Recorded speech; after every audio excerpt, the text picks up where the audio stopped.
Hello and welcome.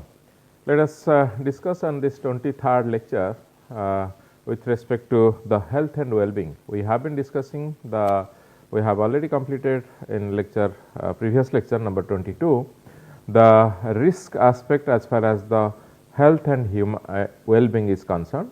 When we talk about health and well-being, we are focusing on human health and the human well-being. Today's lecture will discuss on the adaptation. So, the key points we are going to cover are what are the adaptation to key risks and climate resilient development pathways. We will talk about the interdependency, particularly the interdependency among climate hazards, adaptation responses and the health outcomes. Then we will discuss about the climate sensitive health outcomes under various adaptation scenarios. Further, we will move on to characterizing the future health systems under 3 SSPs, the shared socioeconomic pathway scenarios. And then we will see what are the operational framework as far as the World Health Organization or WHO is concerned towards building climate resilient health system. So, this will know, or this will help us in knowing that what are the adaptation options we have and what are the climate resilient development pathways we have.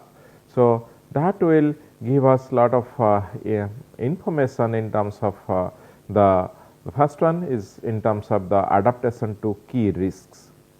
Friends, with proactive, timely and effective adaptation. So, 3 terms are very important. We have to be very proactive and it has to be timely. Now, the time is on because we have already crossed 1.3 plus in terms of the warming comparison to the pre-industrial era, and we need to follow effective adaptation.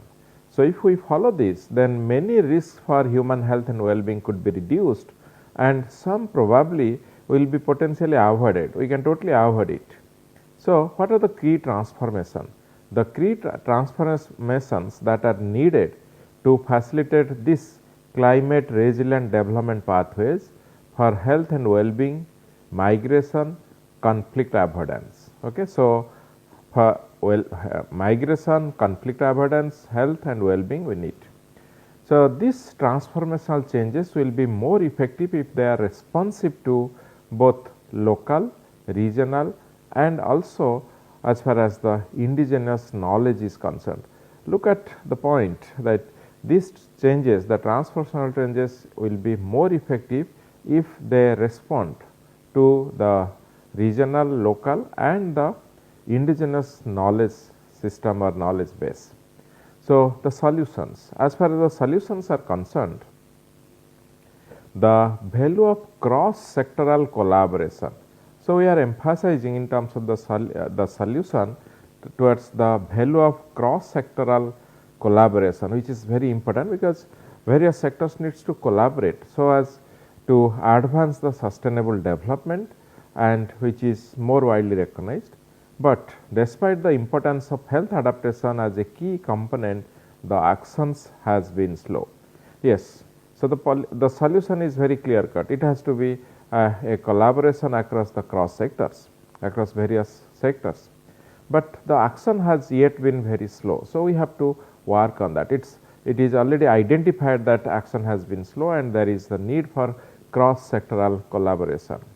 Now, the next is targeted investments. Targeted investments in health and other systems, including multi-sectoral integrated approaches to protect against key human risks can be effectively increase the resilience. So, if we do investment in a very targeted ways. So, what are the targeted ways? That should include the multi-sectoral approach, integrated approach, so that the health risk can be effectively managed, or we can very well be resilient to any kind of health risk that is emerging out of the climate change. So, it is interdependent. So, as we are discussing about the cross sector, so there is interdependency among climate hazards, adaptation responses and health outcomes. Look at this the interdependency linkage. It looks confusing because all of you can see all of them are linked to all. So, what are the three things we are trying to put here? On the left hand side, the climate hazards, and the middle the adaptation responses, and on the right side the health or health outcomes in terms of the pathways. So, left side we have extreme in terms of climate hazards, extreme precipitation and flooding, we have drought, we have heat, we have precipitation variability, we have other climate hazards, sea level rise and ocean acidification. Look at the list. The list with respect to some of the important or the dominant climate hazards has been listed here. And in terms of the adaptation responses, we have the options in terms of change in our behavior, or we say behavioral changes, development of or adoption of new technologies, the green infrastructure and climate smart agriculture, sometimes we put it under CSA, the climate building, the bringing out of a lot of physical infrastructure as a response towards adaptation, the microfinancing. The microfinancing helps a lot because you need money to in terms of to develop these kind of adaptation responses. The information and awareness. So, timely information and useful information reaching is very important, and also early warning system before some climate hazard comes or takes place or comes in. If there are means well advanced early warning system, then the life and property can be taken care or can be saved in advance. Then the policy options. So, that also has to come in terms of the policy. So, policy such as, yes, you have cyclonic impact every time these days. So, do not go for habitation in these locations. So, policy, there has to be policy in terms of land use policy or habitation policy. So, policy is playing a very important role. As far as the health outcomes in terms of pathways are there, the food security, other health outcomes, the mental health, as we have discussed in our last lecture, mental health is very important, and we have already started realizing that mental health is becoming affected or disturbed because of the rise in temperature or climate change. Waste sector, the water, sanitation and health sector also means in terms of the health outcome pathways will improve, and the infectious diseases. So, we have to attend to the infectious diseases and all cause mortality and health system, and also the non communicable diseases. So, all these you can see have been linked and interlinked, and the in terms of different waves and the width of the waves, they define the strength of the linkage. So, you can see each one is linked to the other and vice versa in a kind of interdependent way. So, what we mean to say, there is interdependency exists among climate hazards, adaptation responses and the health outcome pathways.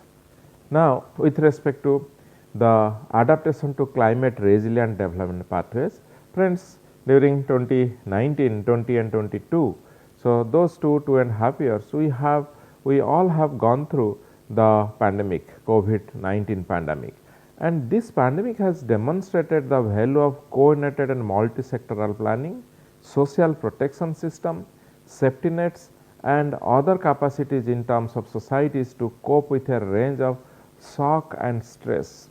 There have been shocks and there have been stresses.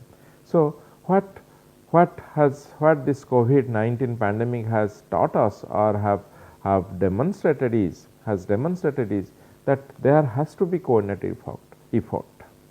and it has to be a multi-sectoral approach. Planning has to be in different starting from your local level to the national and international level, and there has to be social protection system and safety net. We immediately came out with vaccines and many other things. We say that these you need not have to come out of your place this time, or these are the various precautions you need to use and many things. So, we come out with a social protection system to save life. The safety nets and other capacities of the societies came up. So, that helped us to cope with a range of shock and stresses. So, transitioning towards equitable low carbon societies has multiple benefits for health and well-being. This we understand. Reducing future risks in terms of involuntary migration and displacement due to climate change is possible only through cooperative efforts, international, national at different levels, so that it will enhance the institutional adaptive capacity and the sustainable development. And also the policy. Health policy were historically not designed, the whatever policy as far as health is concerned, this is not designed to consider the risk of climate change, and currently structured are likely insufficient to manage the changing health burdens to coming days. So, we need to change our health policy so that it will also incorporate the risk that is emerging out of the climate change. Let us have these three diseases, particularly vector-borne disease, waterborne disease, and the foodborne diseases. So, what are the adaptation options for the risks that are associated with these climate sensitive diseases in terms of these three vector-borne, waterborne, and the foodborne diseases? As far as the vector-borne disease is concerned, improved housing, better sanitation conditions, and self-protection awareness. Insecticides treated, bed nets, and indoor spraying of insecticides. Broader access to health care for the most vulnerable areas or people or group. Establishment of disease surveillance and early warning systems for the vector-borne diseases. Cross-border joint control of outbreaks, and effective vector control system, and targeted efforts to develop vaccines. All these actually are the various adaptation options in order to deal with the vector-borne diseases. Coming to the waterborne diseases, improved wash conditions, water, sanitation and health conditions, and improved surveillance system, particularly in terms of personal drinking and eating habits and behavioral changes. These are the various adaptation options to deal with waterborne diseases that is associated with the risk emerging from the climate sensitive sectors or because of climate change. Coming to the foodborne diseases, improved wash conditions and surveillance system similar to the waterborne diseases, improved personal drinking and eating habits, behavior change, improved food storage system so that you can avoid the contamination, the food processing, food preservation and cold chain storage system. So, all this has to be taken care through a good surveillance system and improved conditions as far as the health, sanitation and water usage is concerned. So, coming to the adaptation option as far as the health related mortality, morbidity and mental illness is concerned, let us understand that in order to have the adaptation option as far as the health related mortality, morbidity and mental illness, we can have these. Number one, the heat warning systems. If we are aware that tomorrow we will have a high temperature during this period, so please avoid going out. These days this kind of early warning systems have started coming up. don't venture into direct sunlight or exposed to direct sunlight or go to outside labor work during this time of the day. So, between 11 a.m. to 3 p.m. of the day, those 4 hours can be avoided. So, this kind of heat warning system helps, and if they are coming in terms of policy, in terms of other prescription that really have a good effect, positive effect on the society and the people and the health system.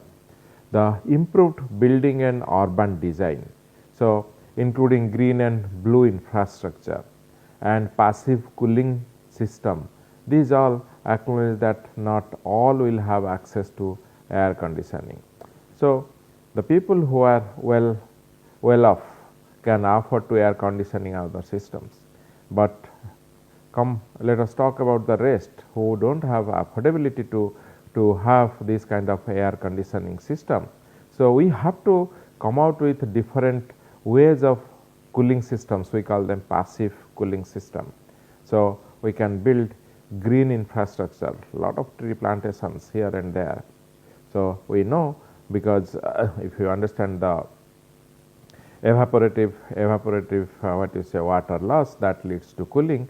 So, the plants they lead or they give a cooling effect during the summer period, and blue infrastructure come out with a lot of water storage, open water storage, wetlands and all those things we need to protect. So, this green and blue infrastructure if we create, then that helps or that offers a cooling system which is passive in nature.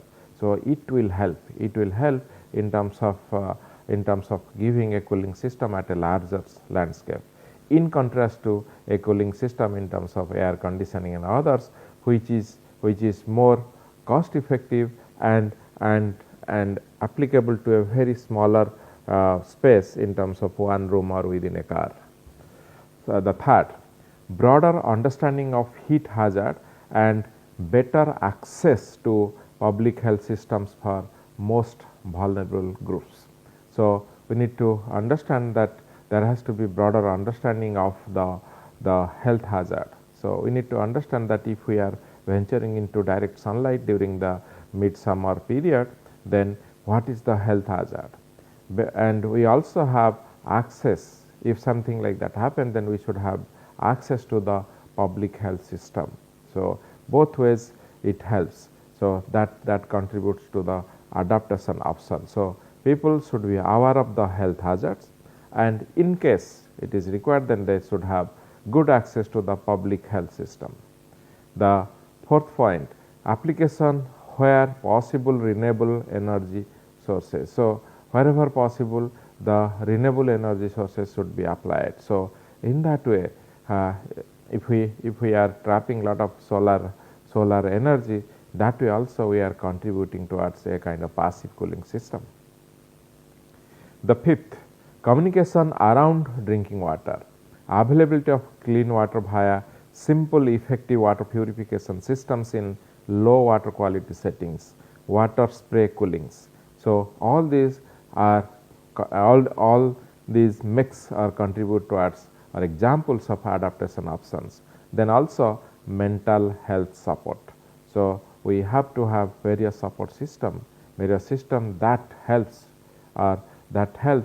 in terms of improving our mental health. Now, let us see with respect to this kind of adaptation or options we have, what is the climate sensitive health outcomes under different adaptation scenarios. In this particular 6 sets of bar diagrams, we try to show different attributes as far as the health and diseases are concerned. The first one, upper left, talks about the heat related morbidity and mortality. Second one is the ozone related morbidity or mortality. Third one is with respect to malaria disease. Down below, this side, left side, dengue and other disease carried by species of mosquitoes, then lymph or Lyme disease, and the last one is West Nile fever. So, if let us focus on let us understand that on the y axis the global surface temperature change in terms of degree centigrade has been plotted up to 4 degree centigrade for all. So, and then you have 1 and there is also a 1.5 degree mark between 1 and 2, and these three bars they correspond to limited adaptation, incomplete adaptation and proactive adaptation. What do you mean? In terms of limited adaptation, failure to proactively adapt, low investment in health system, look at, so that is very limited, but with some kind of incomplete adaptation in terms of planning, moderate investment in health system is the second one or the middle one, and the extreme right one of any three set is proactive adaptation. If we are adapting very proactively, managing and putting and doing good investment in health system, then you can see in terms of the risk and impact very high, moderate and undetectable. Forget about the white one which is undetectable, but you see the moderate is the yellow one, the red one is the high and the dark red is very high. In all these things, all these three we can notice that with proactive adaptation there is very minimum or you say moderate risk up to 1.5 or 2 degree centigrade for all. So, it indicates that the climate sensitive health outcomes under in terms of adaptation scenarios, we have a good chance to deal with this as far as the if we practice proactive adaptation measures.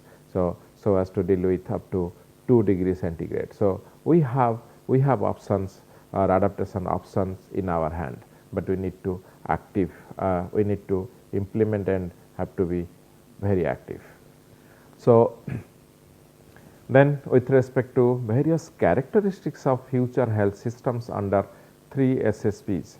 So, friends, in our fourth week lecture, we have discussed third week lecture, we have discussed about all the various pathways in terms of shared socioeconomic pathways 1, 2, 3, 4, 5.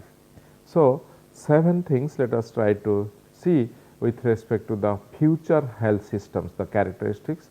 So, starting with the basic characteristics in terms of SSP1, which is mentioned on the extreme right side, proactive, adaptively managed, frequent partnership and interdisciplinary. In terms of the SSP2, incomplete planning, new information incorporated as convenient occasional partnerships, and in case of SSP3, reactive failure to adapt siloed information channel and national governance, limited partnership. Let us take the first one in terms of leadership and governance. So, if in terms of the characteristics of future health system under SSP1 as far as the leadership and governance is concerned, for SSP1, strong climate change and health planning apparatus including health components of national adaptation plans, regional and international partnership, it is good. As far as SSP2 is concerned, the leadership and governance point of view, planning for climate change and health, but not comprehensive and often sidetracked by other issues. So, little what you say constraint kind of scenario. And when we move on to the next one, SSP3, you see little focus on the national and international levels on climate change as far as the leadership and governance is concerned. So, minimal planning conducted. So, we have to somewhere in terms of SSP1 scenario we are doing good, but we need to work on with respect to other scenarios such as SSP2 and SSP3.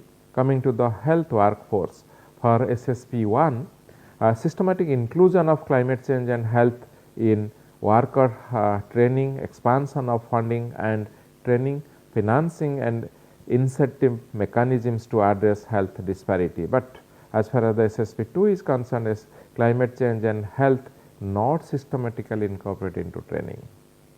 New training programs insufficient to fill gaps in demand. So, there we need to work. Limited attention to addressing the health disparity. And when we move to the third one, the SSP3, climate change and health not often incorporated into training, few provisions for new training programs or funding for increased health worker positions in climate change relevant specialties, health disparities not addressed. So, lot of actions to be done there. So, we are somewhere doing good as far as the SSP1 is concerned, the very current and kind of thing, but as far as the other we have to work on. Options are there, it is well known, but our action has to be there. So, health, coming to health information system as far as SSP1 is concerned, vulnerability and adaptation assessments regularly conducted and used in planning robust early warning networks, research agenda focused on vulnerable communities. And as far as SSP2 is concerned, vulnerability and adaptation assessment occasionally conducted, but generally of poor quality. So, we need to work there. The assessment has to be good quality. Early warning systems incomplete, we need to work there.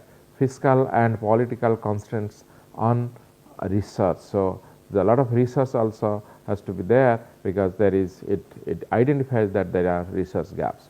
Coming to the SSP3, assessments of vulnerability and adaptation rarely conducted, if ever information not useful for planning, minimum risk monitoring research. Similarly, have a look at the other three: climate resilient and sustainable technologies and infrastructure, service delivery, climate and health financing.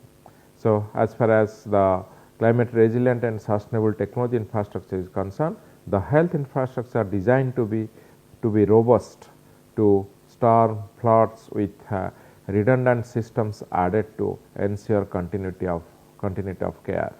So, as far as the service delivery is concerned, look at SSP2, environmental health policies are not robust. Marginal improvements in care practices, risk assessment and communication inadequate, and there is no shift in terms of health inequalities. So, we have to work there. In terms of the SSP3 for the third one, that is climate and health financing, few funds devoted to climate change and health activities. So, fund mobility has to be there. Particularly, we need to work on that, we will have to improve that. Particularly in low and middle income countries, few if any financing partnership between high, low and middle income countries needs to be worked out. Very weak regional and international coordinating bodies due to funding constraints. So, this is one of the very important thing as far as the fund or finance is concerned. So, we have the options, there has to be coordination, the disparity has to be taken care, has to be addressed, and there has to be investment in order to come out with the a kind of future health system that is ready to take care of the climate induced risk as far as the human health and mental well-being is concerned. Taking this forward, the WHO, World Health Organization. So, the World Health Organization came out with an operational framework for building climate resilient health system. So, look at this, in the inner circle you have 1, 2, 3, 4, 5, 6 sectors. So, health information system, essential medical products and technologies, service delivery, financing, leadership and governance, and the health system. As far as the health information is concerned, on the outer circle you have, it will address to vulnerability, capacity, adaptation and assessment. And second, it will have integrated risk monitoring and early warning system, and health and climate research. So, all this actually contributes to a kind of operational or future ready framework as far as the health information system is concerned. Coming to the service delivery, look at the blue, the three in the outer sector. First is management of environmental and environmental determinants of health. Second is climate and informed health programs, emergency preparedness and management. So, this leads this falls under the service delivery. We need to, that is what the operational framework has been given by WHO, World Health Organization. And as far as the finance is concerned, climate and health financing systems has to be in place, and leadership, governance and health workforce, they also are there in the operational framework as far as a climate resilient health system is concerned on behalf of or by WHO, World Health Organization. So, in terms of the resilience, health system capacity and resilience to climate change related to shock and stresses. So, climate change adaptation, the prevention, preparedness, response, recovery, and on the right hand side you can see in terms of health system, below certain things you will have collapse, then recover but worse than before, recover to prevent state, recover better than before and transform. So, the resilience as far as the health system is concerned and that falls in the framework of our climate change adaptation. And we have taken all this from the 7th chapter as far as the working group 2 report is concerned. And what we covered are this health and well-being, we covered the projected risk and climate change impact, and all this we have already covered. And coming to the end of this, we discussed today in terms of various adaptation options and multi-sectoral approach, and in terms of different SSPs or projection scenarios, and we also found that how we know the things, but we cannot execute that, or it has not yet been executed because of gap in terms of policy, in terms of finance, in terms of governance. So, we need to work there, and there is a resilience level, and we need to work to ensure that all the adaptation measures are geared towards or addressed towards minimizing the health and within the resilience limit, because beyond the resilience limit maybe we cross the limit and it will not, the human health, mortality, morbidity will not come back. Okay. So, that means we need to work on these gaps so that the adaptation or health adaptation measures are taken care well. Thank you very much.